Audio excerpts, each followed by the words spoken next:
Hi there, my beautiful beings. How are you today? How are you feeling?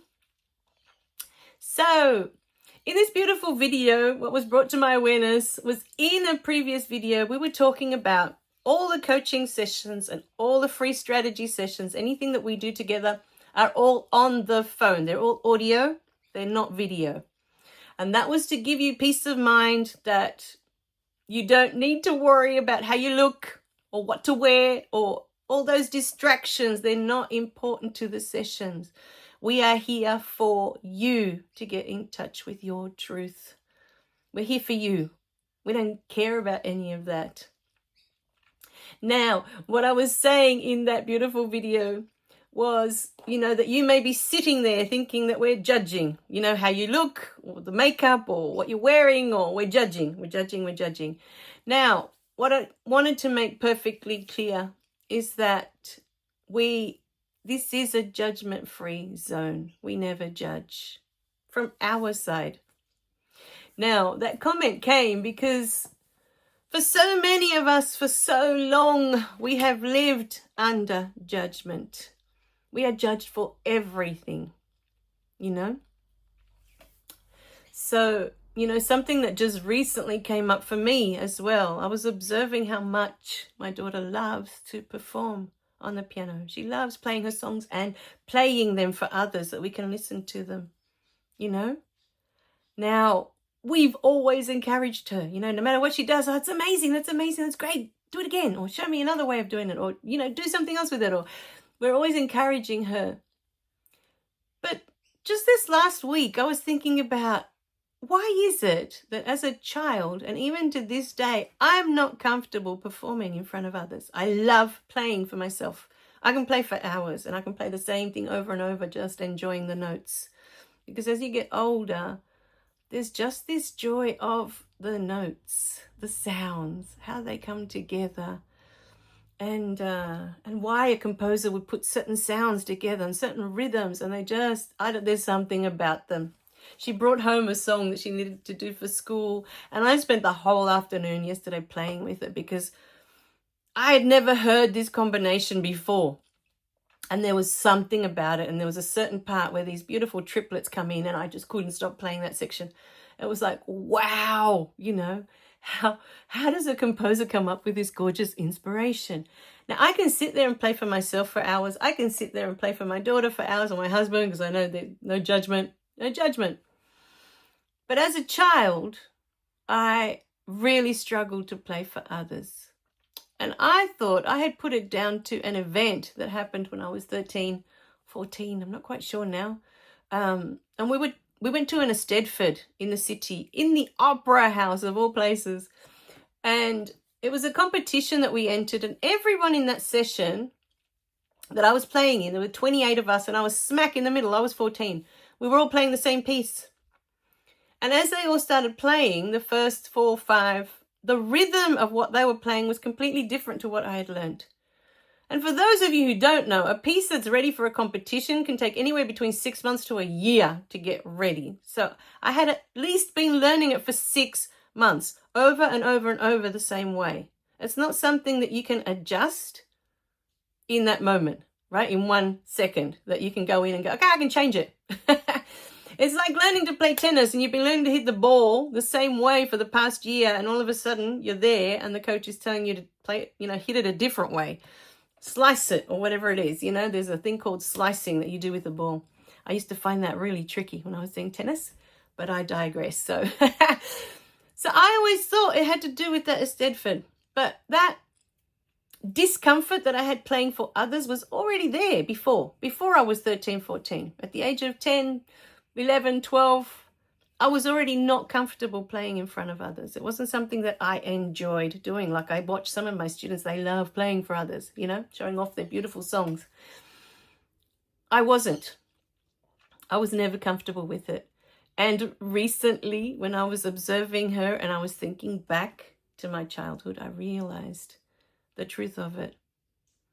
And the truth is, when you grow up in judgment and you are constantly being punished for your mistakes, as I was, constantly punished for making mistakes, you know, whatever it is that those mistakes look like.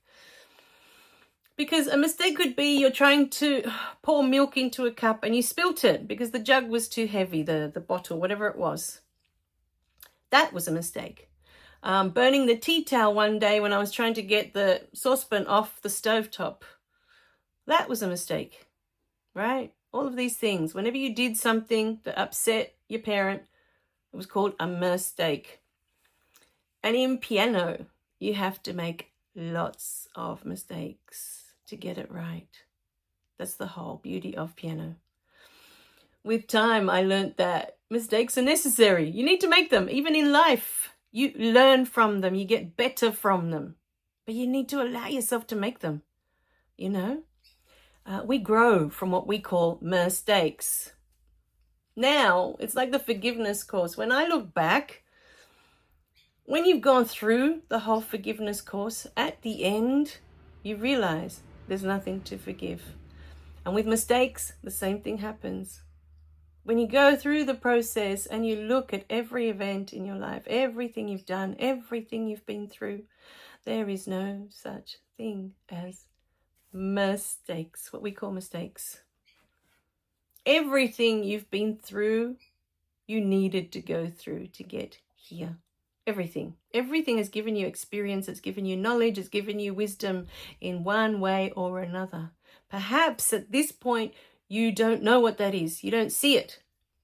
For example, with my first partner, the whole time I was with that partner, I believed I wasn't good enough for him. Because how can I be good enough for a romantic partner when I was never good enough for the being that brought me into the world? How's that possible? So I spent years after I broke up with that partner feeling that that was a mistake. I lost 8 years of my life on someone that wasn't the one. It was a mistake. And then, when I had my awakening and I realized, oh, wow, he was trying to show me the whole time that I am enough. Not just good enough, but I was enough. I am enough, just as I am. And even as I say it, I'm getting goosebumps. I am enough. That was the lesson from that relationship. Some relationships show us how strong we are, how resilient we are, that we survived that relationship. We are more powerful than we imagine. Other relationships can show us that others can't take away from us who we truly are. This is the realization. We are spirit in human form. Nothing can destroy you. Nothing can destroy us. Nothing can change who you are,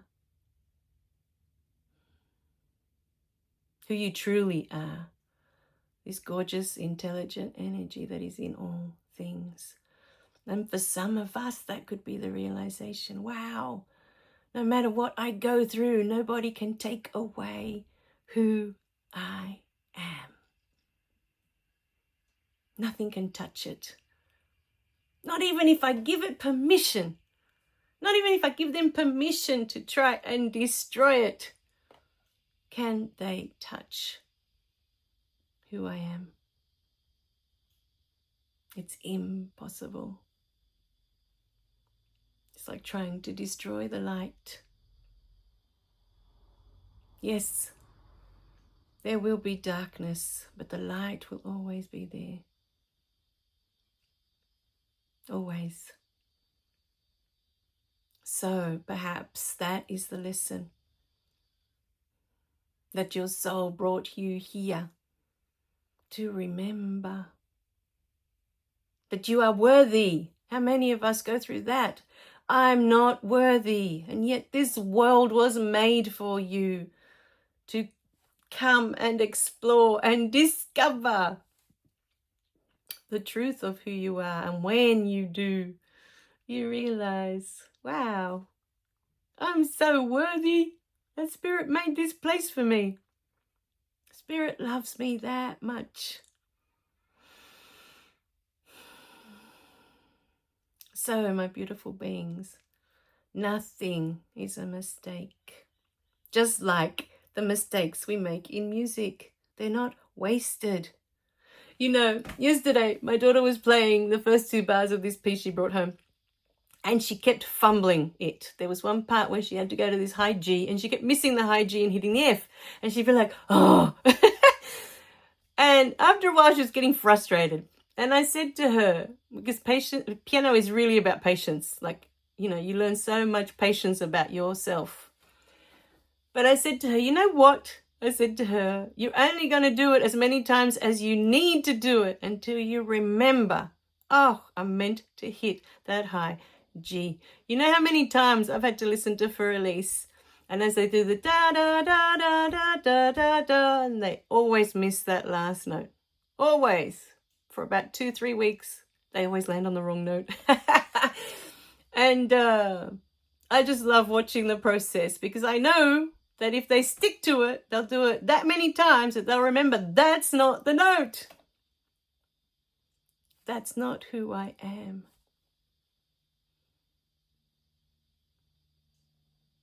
That's not who I am. That's not the note. And trip over that note as many times as you need to. That's why the patterns repeat in your life. You'll notice you'll change jobs, but there'll always be someone there repeating a pattern that's trying to show you something about yourself.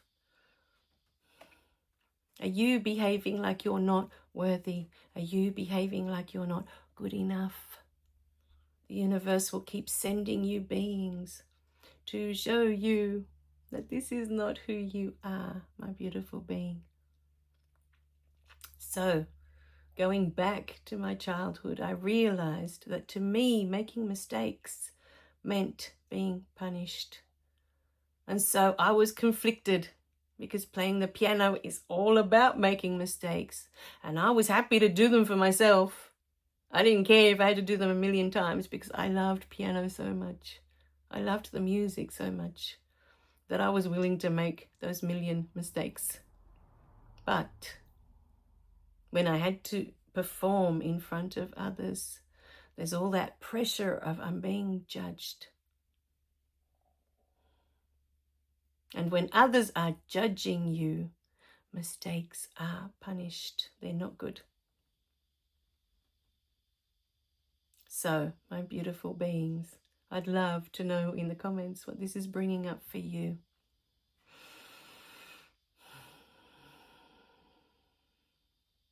These are all the things that are possible for you in the 8-week coaching sessions. Looking at patterns, why that pattern is there. Why is that pattern repeating? What is it trying to tell you?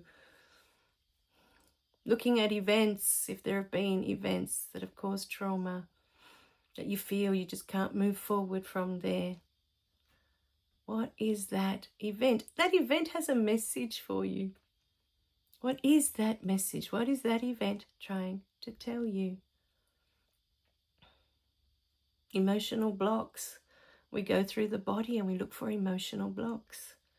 What is that pain in your body trying to tell you?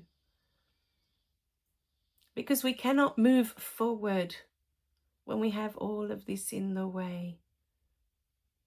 It's always going to sabotage. It's always going to stop you from taking the steps, from being able to see the path clearly. It's like when I was talking about autumn and the leaves are on the path, and I'm walking along and it's covered in leaves, orange and yellow and red, and they're beautiful leaves, but they're distractions. They're not allowing me to see my path clearly. So, my beautiful beings,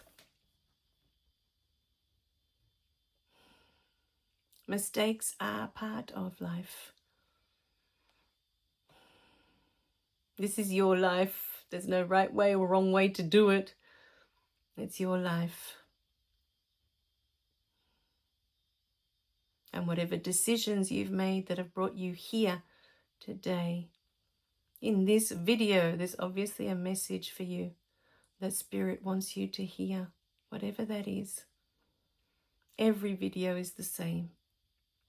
I really don't know what I'm going to talk about when I press that record button. I just know that when it comes through, that was the message. And it's perfect. I know it will reach the person it's meant to reach. And that's it. I let it go. It's all Spirit. If you're expecting it to show up a certain way, you will miss it. Spirit will send you 100 different ways for you to get the message. But you're too busy expecting, it has to show up that way. All the while, it's smacking you in the face. So, my beautiful beings, life is beautiful. Your life is beautiful, no matter where you're at. No matter what part of your life you are in right now.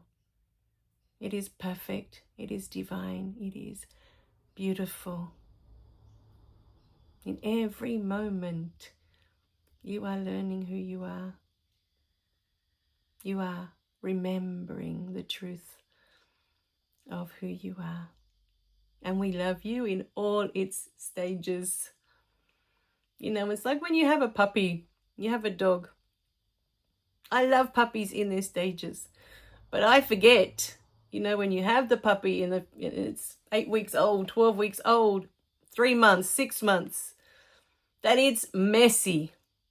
They're going to have accidents everywhere. They're going to chew up all your stuff. Yes, puppies are cute. There's a lot of training involved. And then your beautiful puppy turns 2, 3, 4, and they settle in. And that is a beautiful stage as well. And then they grow old and they slow down. 15, 16, 17. And there's this gorgeous wisdom in their eyes. But it's still full of unconditional love. No matter what. No matter how much pain they might be in. Because my last dog had arthritis in his back legs. And you could see he was sore and it hurt no matter what medication I was giving him.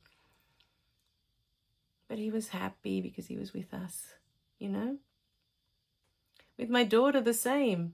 I can't think of a year with her that hasn't been a blessing. Every year there was something new, something different to discover about her. And you are the same. All of your stages, when you learn to love yourself through the eyes of your beautiful soul, they're all beautiful and they're all perfect. Your soul would not take out one single moment. Even though you, in your humanness, might take out a whole bunch of them. For a long time, yes, I would have erased those 8 years with that partner. Get my time back, get my life back.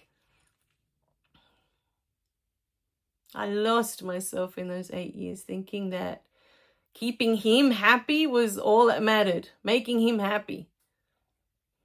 Despite how I felt. I thought that was the purpose of a relationship. And if, he was upset, there was something wrong with him, I had to fix it. So I was constantly juggling that. Keeping him happy, and if he's not happy, how do I fix it?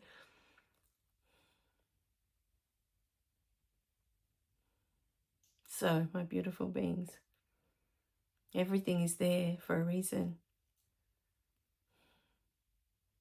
You haven't gone through it for nothing. I promise you that. We love you dearly. Remember to click like and subscribe so you don't miss any of the messages. And let us know what's coming up in the comments. Hopefully I'll get to see them. Bye for now.